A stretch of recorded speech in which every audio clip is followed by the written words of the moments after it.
guys, welcome to our panel here. Pei is an anime doll. My name is Arthur. I go by Sticks. Long story behind that.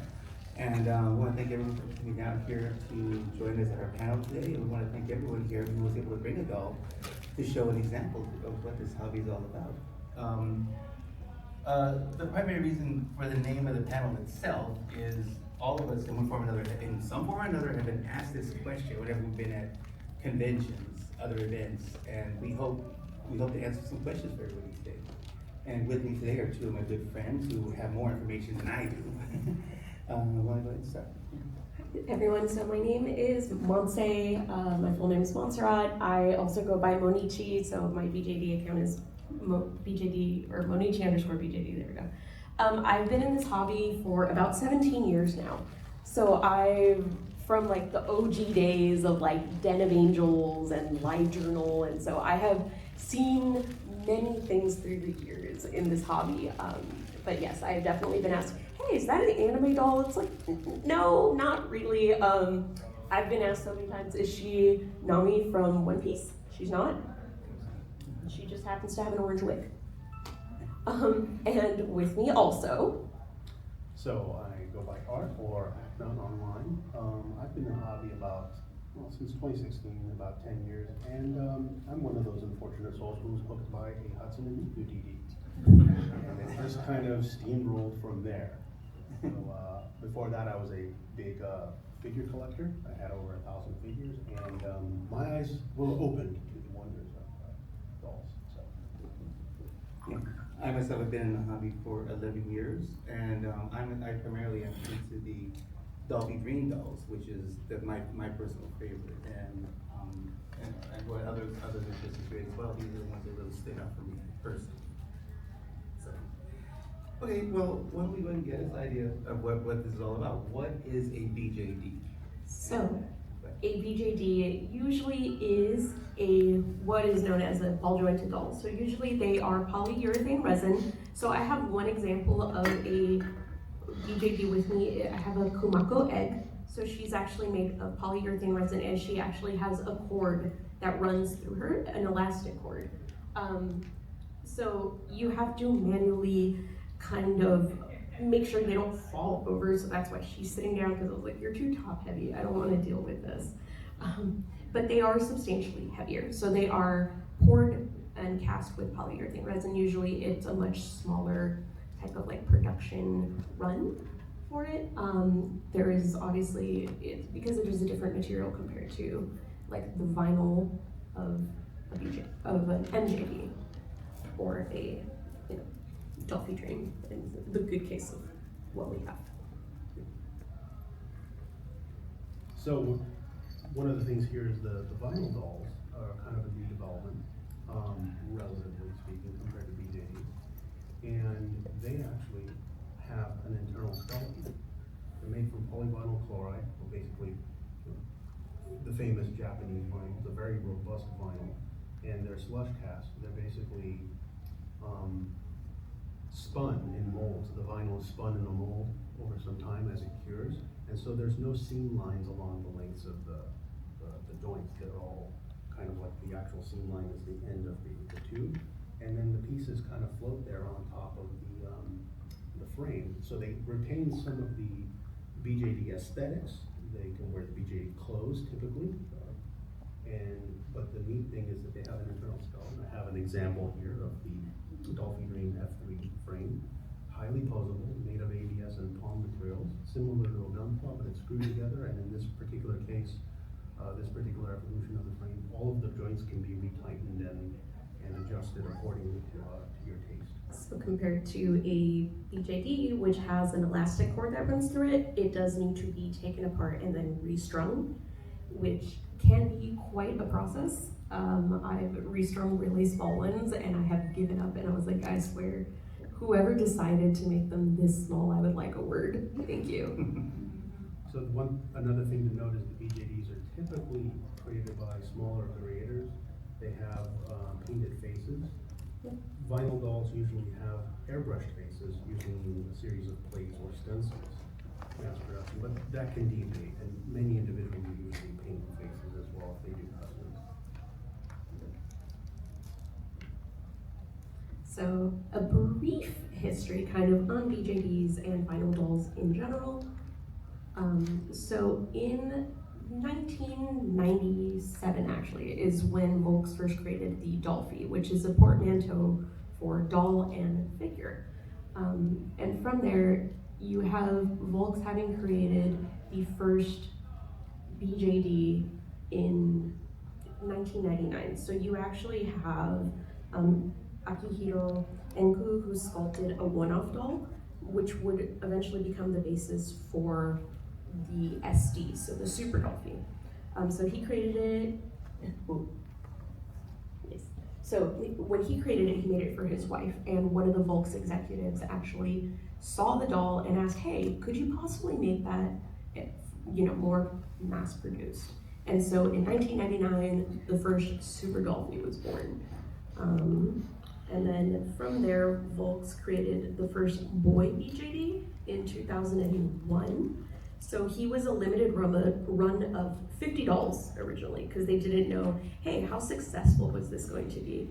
Because BJDs were more targeted towards the female demographic. As we know, figures and gunpla and everything else is more of a male demographic. So, and then in 2002, Obitsu creates what is known as the mechanical printed doll. And in 2006, they created the first vinyl boy doll. So in 2002, they created the first 1/6 that they kind of are known for the most part. And in 2003, kind of in between that, you have the first Super Dollfie, or the first Dollfie Dream, which was actually elastic corded held together. So it was like an ABS plastic, and it essentially kind of had the same internal skeleton or internal frame as a BJD. And so from there, it's like, now we have internal skeletons. What's the opposite of deboned? Deskinned?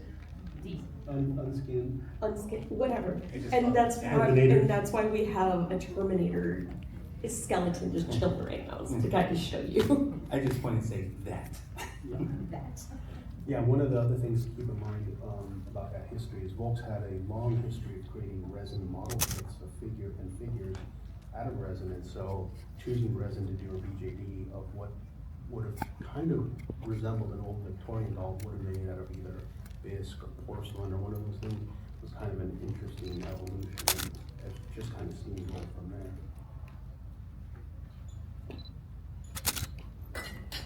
So we talked about the idea of why is it that people get into dolls? Why a doll? Why do you think, why get a doll? Why would it appeal to someone? And we all have our own interesting history as to how we each got into it. Like for example, myself, I would go to anime conventions, comic book conventions, and every once in a while I would see someone walking around with a doll like this. And like anyone who never paid attention to that before, would just like have negative thoughts of, oh God, why would you want to carry that on? Why are you holding on to it? That would be like my first reaction. But as time went on, I began to see them more and more, and I got curious about them. And one day at another panel, one time I happened to run across a young man who was about my age, just like me, and he carried on with it. He probably had his Dollfie with him. I can't remember which one it was at the time, but I got to speak with him for nearly an hour just on the hobby itself. And after going on with this for this whole time, and one of the nicest people I ever met, and I realized at that point, I want one. I just want one. I don't care what it takes, what it costs. And then 2 years later after that, I finally was able to reach the Yukino right here, which I renamed her Mora, who she is my first and my Grail doll. Grail doll referring to the one that you want the most. And I was lucky to get her when I did. And that's pretty much it went from there. And now I only have 5 dolls myself, but I'm very happy with the collection I have now. And then in my case, I've loved dolls since I was a child. I had like the Victorian porcelain dolls that my grandma got me as a kid. I never thought they were creepy. I always loved those dang things. Hey, leave me be. And so kind of I had the natural progression of, I also wear Lolita, so I wear J fashion, and I remember seeing in the old school Gothic and Lolita Bible, if anybody remembers that, there was pictures of a Dolpha, and they had released, I believe it was one of the Baby the Starshine Bride collaboration dolls with the person wearing the exact same JSK, the same print, and I was like, oh my god, what is that? So I blame J Fashion for why I fell into this money pit of a hobby. I love it. I've been in it for 17 years, so I got into this in 2009, give or take. And my collection is floating around the 50 mark at this point. I have a good of vinyl and resin, so I have both, but mainly my collection is Volks. It just happened that way. And how many do you have now? 57? I'm waiting for one right now from Japan. She's not, can't just have one. No, that's why we jokingly say, that's what you always say. Drugs are cheaper. Exactly. Yeah. Or as Art says, you say, yeah, I say drugs are Crack is cheaper. Yeah. Crack is cheaper. But children are more expensive than dogs. Yes. We'll get into that later. I mean, dogs are more expensive than dolls. Yeah. So myself, as I alluded earlier, it was a Hatsune Miku. And the way that came about is, I was collecting a lot of figures, and somewhere around, 2016, some of the figure manufacturers kind of started what we call phoning it in, not using as many tones of paint, playing it really safe with poses. And I was waiting for this really nice, big quarter scale Hatsune Miku to come out, and then it did, and then it was not. It was just really plain and lame, and like I need a Miku for my Miku shrine. Right? We've got this whole shrine in the corner of the room. Like, there needs to be the ultimate Miku. And then I saw her here at Anime Expo in the booth, and I was like, that is not what that's a prototype, right? And I pulled out a box, showed me, and I'm like, oh man, am I buying a doll? Really? That Sunday came around, I was like, you still have any? I'm like, we got two. I was like, guess I'm buying a doll. Art, you're buying dolls now. What have we come to? We've gone full circle in the anime fandom now. How many do you have now? So You stop counting. Well, I stopped counting after a certain number, and it's still not 3 digits. It's getting there. And actually, it's mostly, I like collecting the character dolls, like you see here.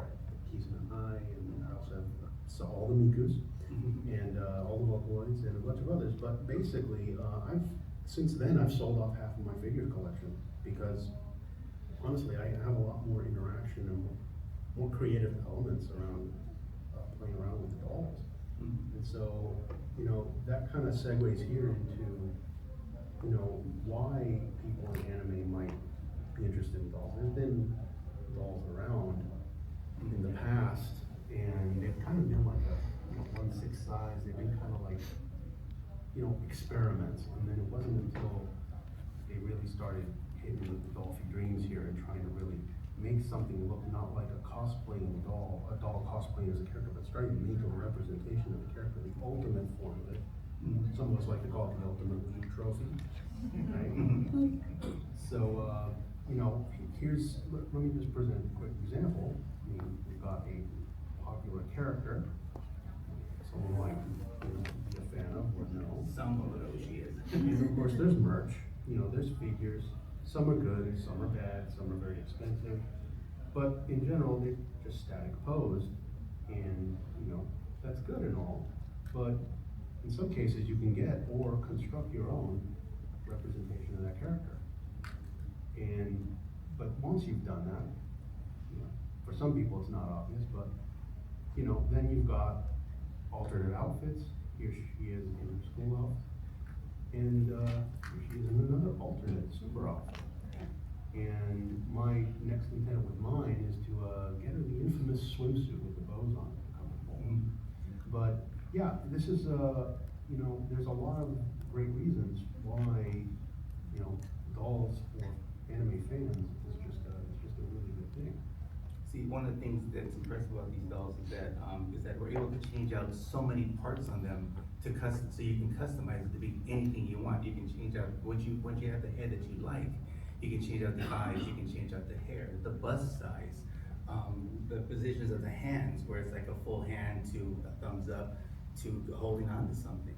And especially with the clothing, once you find the size that you want, there's no end to what you can make them dress them up to look like.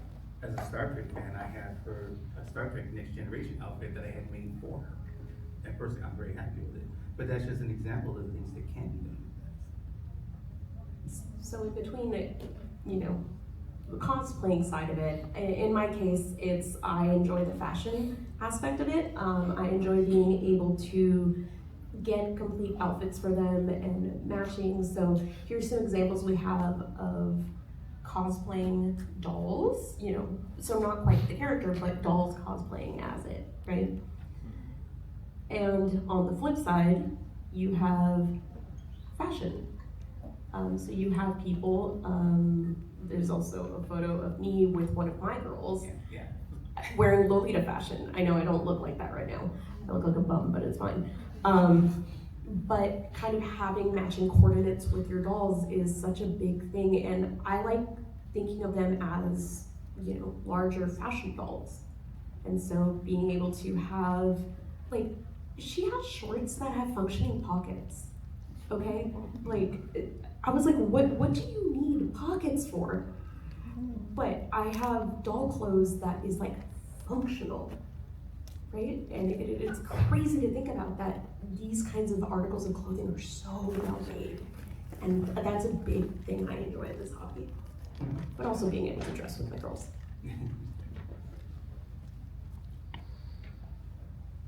So in addition to that, one of the other interesting things you'll find in this hobby is it dovetails greatly into photography. And we actually know, for example, photographers who have dolls, people who used to do cosplay photography, like using dolls as a model. And what's really neat about that is there's quite a bit that you can do. Yes, there's some things around, lenses and posing and whatnot. They don't pose themselves, obviously, but here's an example. There's a gentleman named Akiraki Domo on Instagram. He likes to do these little photo shoots where he's got, you can see that he's got a couple stands and a couple things. He's framing up a shot here, and he likes to go to various places and create these dynamic and elaborate shots. Takes a bit of time, but he's very skilled, and what he ends up doing is he ends up then posting them. He ends up post-processing them, and he ends up with interesting dynamic shots like this. Fantastic imagery. And here's another example, doll in something of a precarious situation. That's real water, but she is vinyl, so she'll dry out. But as you can see, he's framing up the shot there. He's got lighting set up, and this is what he's actually seeing through the viewfinder. So there's quite a bit of advantage to having a small doll, compact doll like this as a model. Again, you can have them wear anything, do anything, be anything, and go around and enjoy your photography hobby. And also take pictures of their dolls, other dolls. So that's one big aspect, and that's a pretty high example. Another example is what we saw at the beginning of our presentation here when you were walking in. Here's someone doing stop motion. This is a gal named Stories by Somi, and she has a bunch of smart dolls. You saw what intro in the beginning, and here she's framing up a shot, and she was basically, as a test, just copying this live action section here.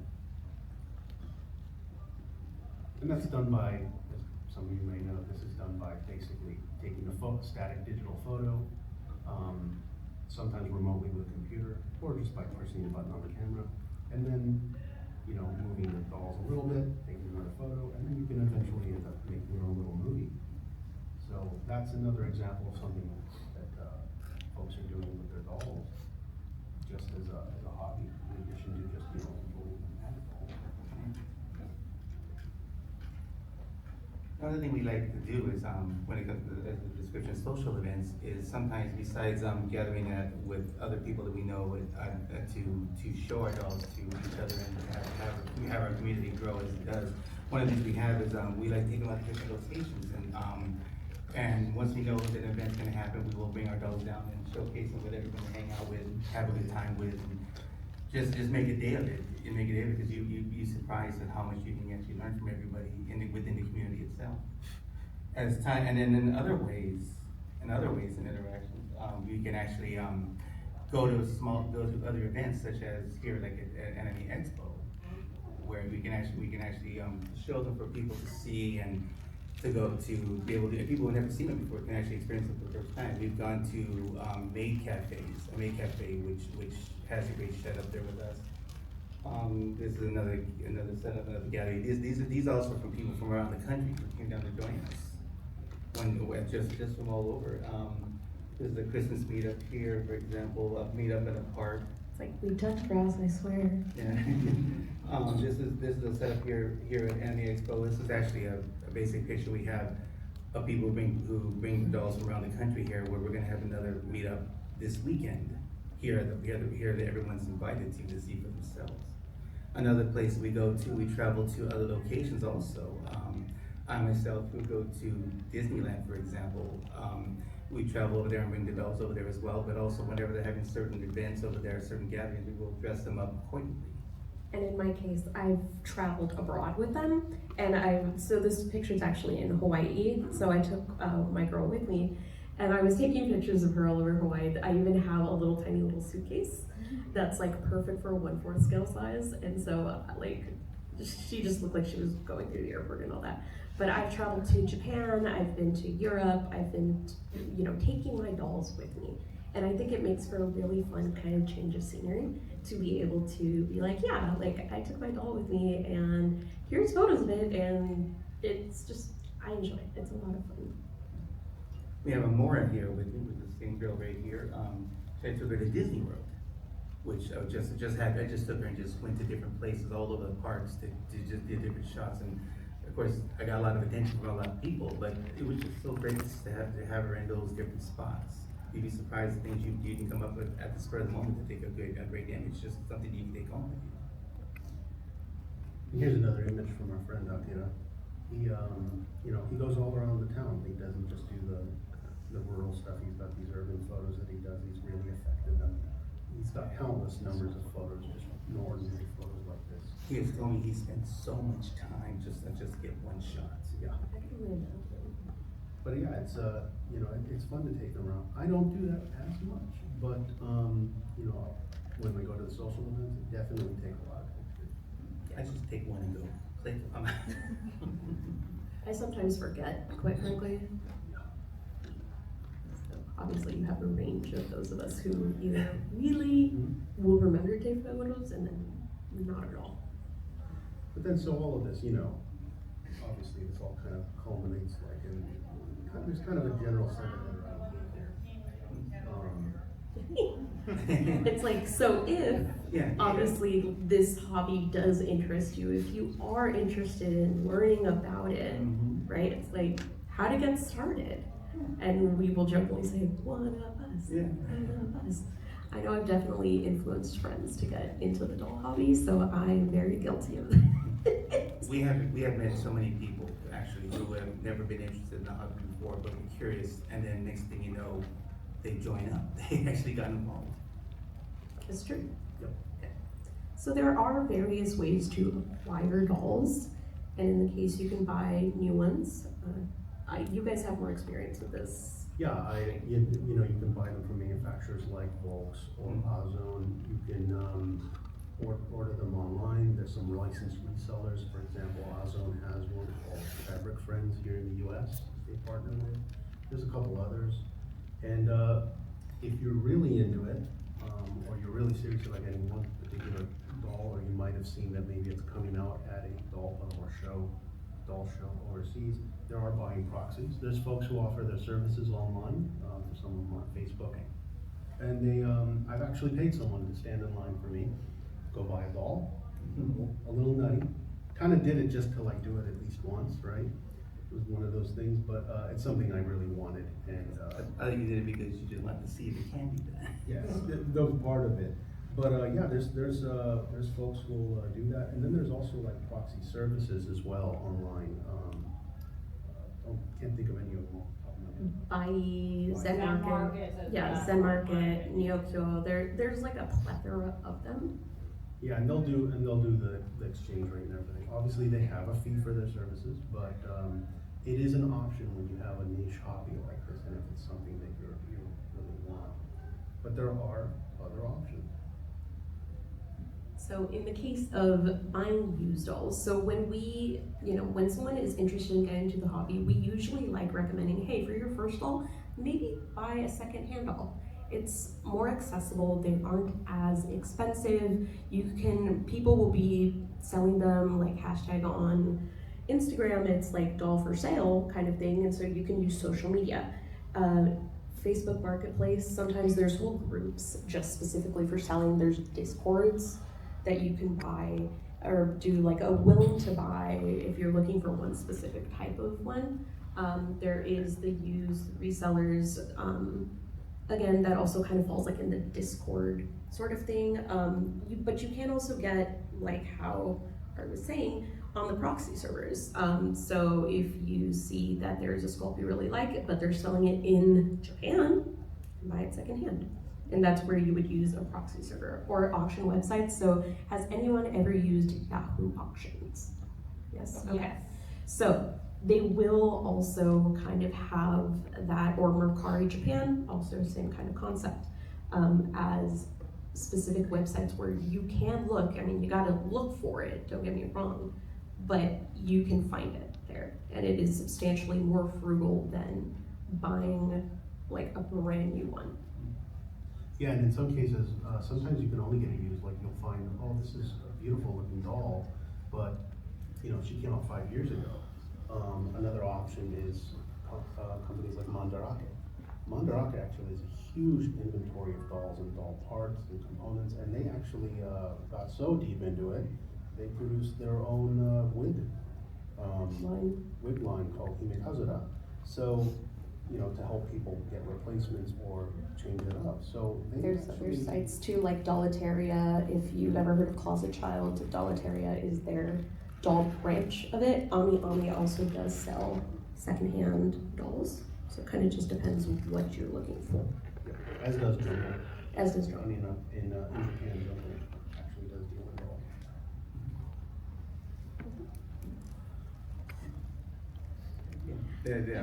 Yeah, this is the fun part, yeah. The big subject, yeah. No, like our running joke, like I said, drugs are cheaper than dolls. It's actually a very serious quote because they can be priced in a lot of ways. In other ways, they don't have to be so pricey. It just depends on what it is you're looking for and what it is you want to, you know what you can find at that time. If you're interested in a brand new doll or interested in getting a used doll, the prices are there to see, and then you know what you're shopping for. But in the end, it really boils down to what it is that you want. What you want out of this. So yeah, some of the aspects that you can see, we've got a few items here to kind of like give you an idea of why dolls are more expensive than maybe some other hobbies. Some aren't, like I said, I was collecting figures, sometimes resin kits, if it's a Wonderfest auction, it's very expensive. But they're usually, for example, the resin ones, they're made by, individuals. They're poured, resin, they're handcrafted. There's original sculpts, even for both of them, vinyl and resin. Take quite a bit of time to make, the masters. And they're made in very small batches. So there's quite a few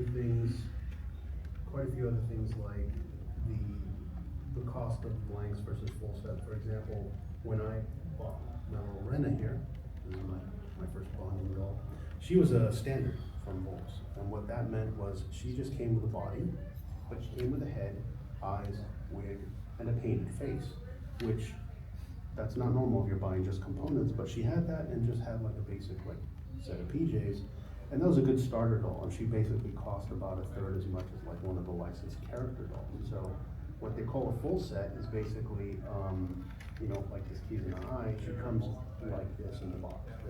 You put all the pieces together and she's complete, she's a full character. But those, depending on the license or the complexity of the outfit or the doll, will cost a lot more. And so there's a balance you can make there as far as what you want to get to the hobby. Yeah, and like in my case, I jokingly say I cobble my dolls together, but because I will buy the heads separately from the bodies, and just be like, okay, what can I kind of smash together, and jokingly will say they're my junk dolls, but I love my junk dolls, okay? I'm not like the guys that are like, oh, let me just buy the full set. My dolls are cobbled together, and I swear to you, it's fun though. It makes it fun to kind of scour the hobby. So one of my dolls, I think the head I got for like $20 on like Dollataria. And so she was like, I say a joke doll, but lovingly. So it's kind of, if you want to find a specific sculpt, it's like, be willing to be patient for it. And like we were saying, people have grails, and it can take time to find it, just like in any hobby, quite frankly. Like when I got Amora, for example, she's my grail, the one that I wanted more than anything else. But I had to wait 2 years before she actually popped up when the company was selling her. And since I saw her, I jumped at the chance to place an order the moment I heard about her, which I'm lucky because they stopped making her after that. And so she's like, and to this day, I said she's still with me to this day after 11 years, and I couldn't be any more happier that I have it still to this day.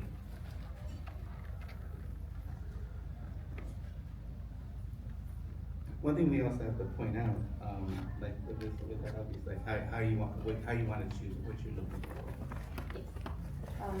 So considerations, it's like, okay, what size, what style, what functionality kind of are you looking for? The age of a doll owner, so this is not for children, it's an adult hobby, particularly, because for things like this, it's like, this would be too delicate of a thing for a child to handle. Yes, some people do have them for their kids, but this is predominantly, an adult hobby. These dolls cost money. Mm-hmm. It's like, okay, well, what's your budget for what you're looking for? There's a range of very inexpensive and very expensive in this hobby. And then obviously there's also, when I'm talking about sizes, you have small little guys. My smallest doll I own is about 9 centimeters tall. So it's like 2.5 inches is a little bean, like absolutely tiny little guy. My tallest is a 75 centimeter boy. So I have a range, but I'm not like Art. No, what is your tallest doll? My tallest doll is 110 centimeters. So She wears size 3T. Yeah. So it Small size T. But that's what we're saying. There's like a variety of sizes. Like what size calls out to you is like part of the joy of this hobby, right? Yeah, and the other thing is, as we've been mentioning, as we've alluded to here, you want to pick something that you like and stick with it, because it is something of an investment. You can make some compromises, like I said, if you're on a budget, but at the same time, if you've got something you really want, save up for it, go for that. Patience really is. I've had to wait for a few used dolls to show up, something that I really, really wanted that had come out maybe 10 years prior, or I wanted a specific look or something, and I just kept looking for different eyes or different wigs, and you'll be a lot happier for it. And so this is where my vast array of doll sizes, so this is not my dolls per se, but I do have this range of dolls. So like the tiny, tiny little thing you see in the corner on this tiny side, that's about 11 centimeters tall. And so you have what's called tinies, you have Yo SD, which is like young super Dollfie. You have what is considered an MSD size, which is a 1/4 scale. So these over here, my egg, technically my Kumako egg counts as a 1/4. And then Yori's also considered a 1/4, but she's 50 centimeters tall. So that's also kind of a range of sizes. And then you move into super Dollfies, or 1/3 scale size. So all of the girls kind of standing up here, the taller ones, are all considered in that size bracket. So it's a doll ranging from 55 centimeters to about 68, I think is what's considered SD. And then from there is where you get into the considered uncle size. I don't know who came up with that term. But It was China. I know it's from China, but it's unk, okay? It is uncle sized, and that is 70+ centimeter dolls. And so you have this broad range of like picking what you like. I have friends that solely have 70-centimeter boys. That's it. Their whole collection is just big, giant ones. And then I know people who strictly only have USDs for the fact that you could just take them anywhere. They are also easy to transport. Personally, for me, I'm a 1/4 scale person, so vast majority of my collection falls into that category. Yeah, and the other thing to keep in mind is some of these sizes, they are actual like scaled sizes, but then for example, even though this is a 1/4, she's really styled after a child that would be about 1/3. So she's shorter than he's in here, so more of a 9 or 10-year-old. So, but you can also have dolls that are this size that have more pronounced features, and they're kind of like a 3/4 adult or like a SC size, size type figure. So an easier, kind of cheaper alternative to get into it is blind box dolls. So better than Labubus, in my opinion, but And the new gateway drug into BJD. yes, one of my friends called me a blind box doll enabler. I am so sorry, Sony. Yes. Don't pick on Sony. Hey. This is kind of like, we think they've been around a while, but this is predominantly new, like in the last 5 years. Yeah, Okay. 5 years. So 5 years is when they've kind of come out onto the market. So it was like it was a COVID thing essentially that came out of it. But in the last year and a half, the popularity of these has risen substantially, and they're way more accessible now, right? So these are usually 1/8, 1/6 scale dolls, and they have full outfits, but because it is blind box, you do not know which one you are getting. Yeah, and they're also, surprisingly, there's a lot of them that they're a BJD, they're strung.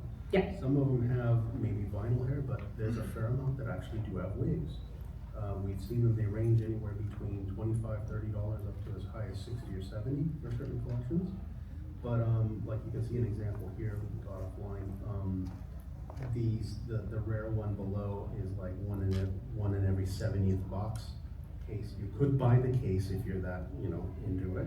But this is a good alternative for just getting started to see if you even like handling dolls. And they do, I think they have 1/12 also for some. Yes, so they also have 1/12, which is about an Obitsu 11 or like an Nendoroid sized doll, just to kind of give you some context. Yeah, but most of them, they're also, so we haven't really seen many licensed ones, but they're all made by various artists, just like all of these other blind box products that are out there.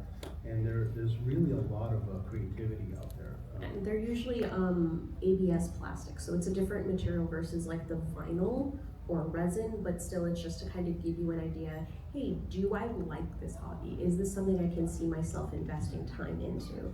And so it's a good kind of like starter thing to kind of dip your toes into it. Yep. So just kind of like some tips about the hobby. Obviously, avoiding recast dolls is kind of the #1 thing that we would say. Understanding that yes, some people are gifted dolls, and those who aren't knowledgeable about the hobby, that it can happen. I know some people that were gifted their first doll and it turned out to be a recast.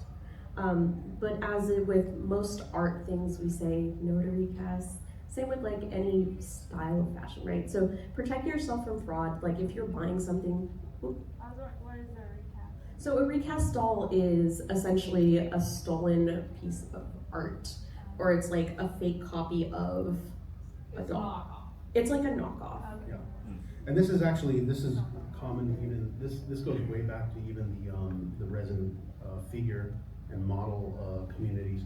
What will happen is someone will buy a particularly unique sculpt or something, and then they'll put it back into a mold. They'll make a new mold of it, and then they'll recast it. They'll basically make new copies of it. There's honestly, from my perspective and coming from that background also, you usually, we have a saying in Spanish, lo barato cuesta. So Means- anything that's cheap ends up being expensive in the long run. It's kind of a good translation. Working with recast stuff is, things don't always fit perfectly. It depends on how much attention to detail, but the reality is, when you do that, the original artist isn't getting anything out of it. And it's just like, it's usually more work. You have cleanup, You don't know what materials they're using sometimes. Yeah, so sometimes being they're not kind of passed health well. hazardous. I've seen things weaving fluids onto a shelf. Ew. You just see the bad quality of what Yeah. it really Yeah. And so just to kind of, also give you guys some ideas about the community, it's like trading dolls is fine. I have traded dolls. It's like I end up getting a sculpt. Don't like the sculpt. Okay. But there is somebody who potentially is looking for that sculpt and they have something that, hey, possibly like I really like. And so that's a big thing in the hobby, being beware of fake or kind of mashed together websites, like scammy websites. When in doubt, ask the community. We are always happy to help people. Oh yeah. So we're always willing to talk people's ear off about this and just kind of point people in the right direction. And there was an example where this guy wanted to get his own Hudson and Miku doll. And he was telling me, I want to get this one real bad. And he was showing us pictures, and we all of us from all over, everyone just said, no, don't do that, don't get it. We knew what it was. We knew it wasn't her. We knew what it wasn't. We begged and and there so many people from all over the country were just telling him, don't go get this doll. It's not what you think it is. He's like, really? And he said, don't get it. So if it's too good to be true, it usually is. Yeah. Right? Yeah. Oh wow. Yeah, absolutely. I was just surprised the number of people that all jumped on that and just begged the guy, please don't walk away, don't look at it. So now, thank you for coming to our panel. If anybody does have any Q&A questions, we do have a microphone, albeit that it is slightly limited time, so we will be able to answer a handful of them, questions if anybody does, but open to questions. All right. I'm coming here from Rosen Maiden, and specifically in Zitterexblucken when they give June brain damage. You see that he gets a kit, and that he works on the dolls themselves. And I was wondering, do kits like those exist? And more generally, what's your guys' experience with like actually creating? They do exist. So both in the resin world and the vinyl world. So the original SDs actually came as kits. So that's from like the history of them. Originally they do. I have not personally worked with kits, but I do know people who have. And so it kind of lends to the, how much do I want to customize this? So that's really like the appeal of kits. I know Smart Doll also does make the Chaos kits. Yeah, they have that. And the other thing to keep in mind is, like Volks, when they made the Dollfie Dream, it's like, okay, create your dream girl here, right? And they released a bunch of parts, and then they realized nobody was skilled. And so they had to start making base models, and then they started licensing because people were like, I just want a character that I'm trying to make. But the other thing, not a service available here, but companies like that also do have a customization service where you can choose out of a book. Different I've done that. Faces, they call it the full choice system. I also have a Dream Choice girl. Dream Choice in Akihabara, you can get a vinyl Osaka. doll, right? And during the summer months, they have a slightly tanned version available. So almost like Build-A-Bear Workshop, right? So there is that where maybe you're not doing it yourself, but there's a series of components, base bodies, and even just legs and arms and different size chests to work with. And how many heads do they have too on the both side? So she's a 31, so I think there's about 33 right now. Yeah, and then there's also different series numbers of heads for the full quarter size and the third size. Yeah. Yeah, so on the resin side, so there's quite a bit of versatility there. Yeah. Also with like the clothes making scene, is that like That's a really big thing. Okay. So people, there's people who make wigs. So this is actually a wig by one of our friends in the community, Nico. He started actually as like a cosmetologist, like as an actual person who made wigs for cosplays for humans, and then transitioned over to making wigs for dolls. So the creative scene for it, people make eyes, people make clothes, people make wigs, people will do even nails for the dolls. So it's a big thing. Thank you. Of course. I was like, I see a standard girl.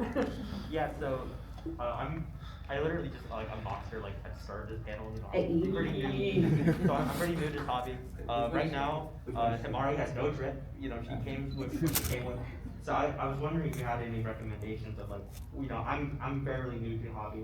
Like, where should I like go like get like clothes like just like starting out? So starting out, you can get stuff even off AliExpress, to be honest with you. So like just basic outfits. So obviously Volks has like their outfits and like the full set outfits, but in my like the way I started, it's like, dang, my first dress that I made for a doll was a sock dress. So I don't know how many in the hobby have been here long enough to do stuff like that, but mine was just like that. But there's books about customization. You can check AliExpress, Taobao. There's some people selling on Etsy. Yeah, Legend a lot of people selling on Etsy, Legend Doll, because Legend she's a Doll. 1/3 scale, it'll be really easy to find clothes for her. There is a list out there that we can provide for people. Yeah, I was like, if anybody afterwards would like places to kind of buy this stuff, you can come and ask us. Yeah, Like, when once it's we're out of here. almost anything you might want for your dog. You're just curious what you want, what's browse to what's out there. We can Yes. print out to those. How would you like to customize her? That's Yeah. kind of the fun of base models. I love base models. I'm very much a base model person. And there's another thing that we didn't really go into depth here because of time, but there's a lot of people even 3D printing accessories, actual dolls, doll heads, all Armor. kinds of stuff. Armor, right? So if you have a 3D printer, you can, and want to learn some skills, you can do that. But yeah, it's such a versatile hobby, you know. And you've got a great gal that's Right. wonderful. Yeah. So you can the biggest variance in cost, shoes. Oh, yeah. All my, there's so many times where I was like, Oh, I need to buy shoes. So for starters, I recommend AliExpress, Taobao for like some $9 shoes. You know? Yeah, some just Trust- sneak some trust- boots. I think these boots were like $6. I got on Taobao, so it just kind of depends. Thank you. Of course. Yeah. Smarty girl. All right. Hey. I was wondering just like how like as adult people, like how do you guys get confidence to bring dolls out in public and like take photos? That's a good question. The idea is, it just really depends on the person you are. You see them out and about. Do you want to take them out? It always depends on how you feel about it personally. But the best way to get the confidence is really to socialize with a lot of other people who Yeah, have them. going out with friends, Yeah. especially if they have their Right. dolls, Right. and they're very comfortable like taking photography and setting up their dolls. Like our friend Alex in the community takes his dolls everywhere, Oh. and I mean like Chipotle everywhere, Yeah. sushi restaurant everywhere. Yeah. So it's just kind of having that confidence and hanging out with other people definitely has helped me like be more comfortable taking out my dolls. But on the flip side, it's like I wear J fashion, so I'm used to people just looking at me like I'm the weirdest thing on the planet. And you just kind of, after a while, you just kind of don't notice it anymore. Yeah, I actually started doing that with her here, and here at AX actually years ago, and I started making some cosplays for her. So I kind of lived vicariously through her because I didn't feel like I could cosplay myself. But you know, after a while, it's kind of like, hey man, I open carry. I just it's a doll, you know. It's like, yes, It's like somebody's like, that's a doll. I'm like, yeah, and and so it's just you after want to a know while, more? it's like you start to just kind of not notice it. But there is a thing where it does, sometimes there is like some people think that there's like a stigma of having to walk around with the doll sometimes, and you wonder like, what are people looking at me, what are they thinking about me? But as time goes on, you realize you don't care what people think. You know, it's not important what's important, it's important what's important to you, what you want to do with it. Yeah. And usually most of the time, people are usually very accepting of it. Thank you. Of course. Oh, and the social events, obviously. Yes, so socializing All also. Meetups. Last one. Hi there. Hello. Hi. I really appreciate the list of like how to buy dolls that you gave us. Do you know of anything like at Anime Expo? So the Volks booth is literally right here. So that's obviously where I think a handful of you have already bought dolls, because I was like, I know I see at least one Rin, Obviously, we have a standard model. Sometimes they don't carry them, but sometimes they do. So if you kind of want to like see and maybe get one in person, the Volks booth is literally here. Is that in, like, It's South South Hall? South Hall. It's South Hall. In the back? In the far end. I know. I'm Very literally far in gonna the go back. right afterwards because I was like, Yeah, oh. I'm right over there anyway. There's one more, Yeah, me too. one more neat thing about that, and this is specific, different vendors might do this too, but one neat thing about Volks is that they'll they hold some stock aside, so all that might have come out 2-3 years ago that might be particularly in demand or getting scalped out there. They'll bring them to shows and they'll sell them for the retail price. that they Yeah, and so you're not paying. So in the case of like Miku's, they usually get scalped for like $1,000+ secondhand. Well, But that's why we always tell people wait.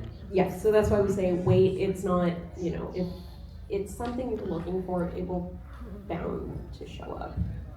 But I really recommend the standard models as well. Like I said, it's a good starter. I love my standards. I have so many of them, and I love them. And Yeah, whatever's, thank you so much. and whatever's available out there now, it's a good example to see what the standards are like. And I guess that was our last question. Okay. Well,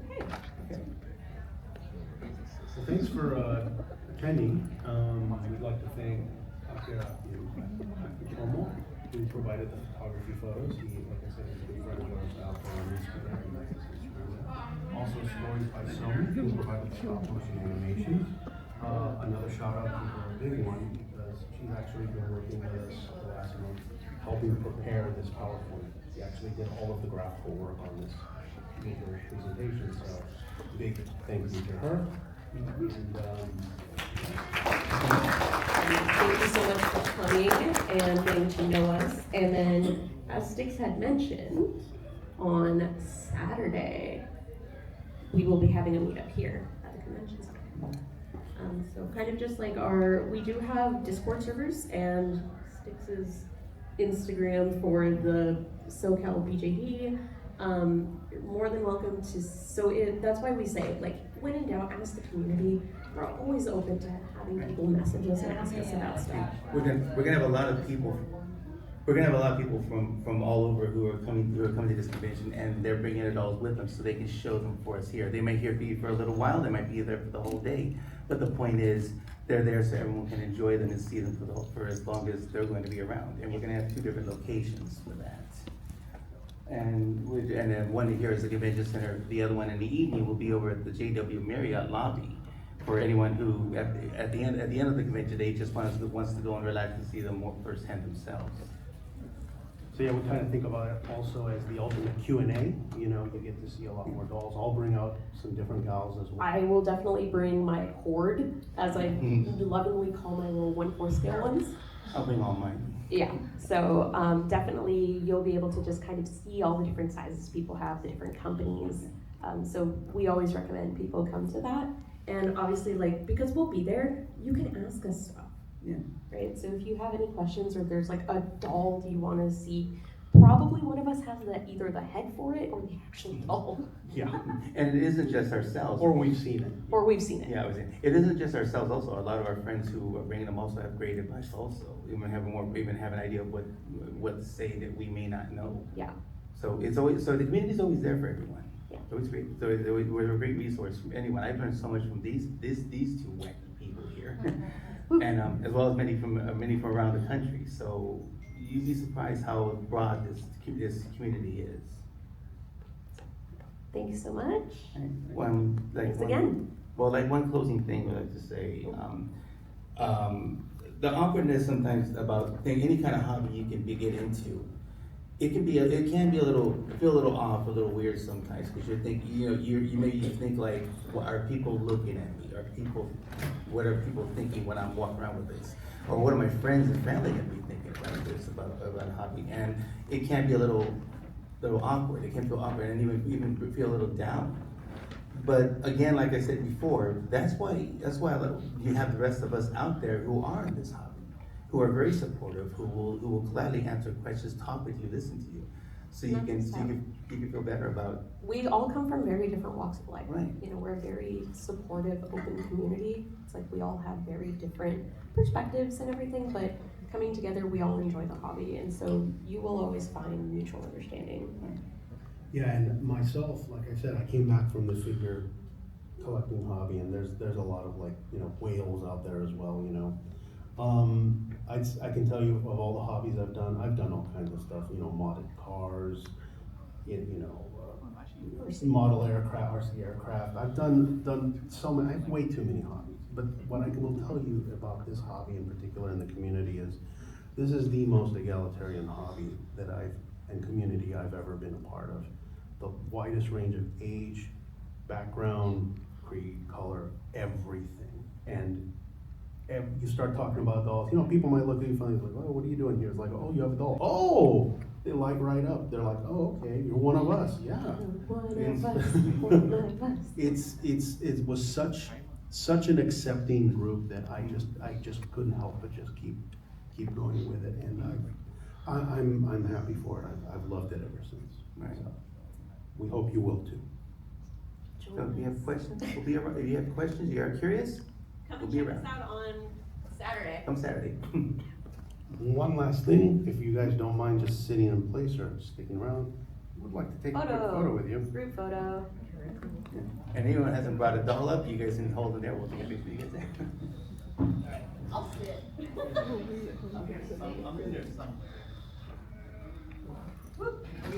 Thanks so much. Thanks, guys.